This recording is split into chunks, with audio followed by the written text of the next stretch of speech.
Grabe. Grabing pawis. Hmm. Kasi nandito pa kami ngayon. Kasi habang nagdo-drone kami kanina, biglang laglag yung aming drone, sabi ng operator ay nalubat daw, hindi namalayan at hindi bumalik dahil siguro na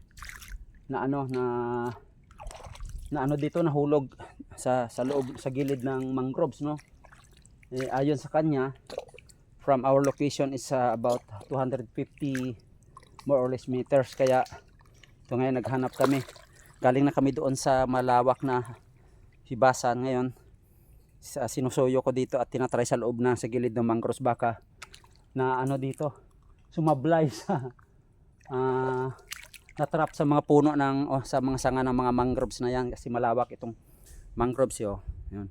So yun, alas 3 na ng hapon, napakainit, no.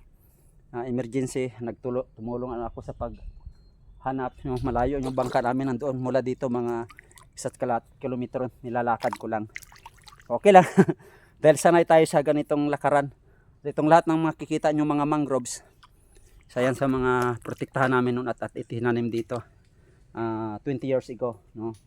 Kaya sanay si Sinadodoy sa ganitong mga gawain, no. Yung mga kasama ko nagpahinga na, pero ako tuloy dahil gusto ko makita yung drone, kasi nandun lahat yung mga namin storage na kinuhang video kanina, mga photos, no. Kaya hanapin ko talaga yon hanggang may tubig pa at hanggang kaya.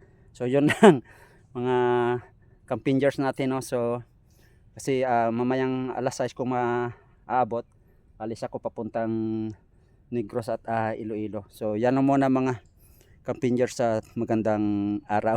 Huwag kayong mag-alala, kasama ito sa ating advocacy at gawain na sa lahat ng oras, sa lahat ng panahon nakahanda tayo. Okay, mabuhay tayo.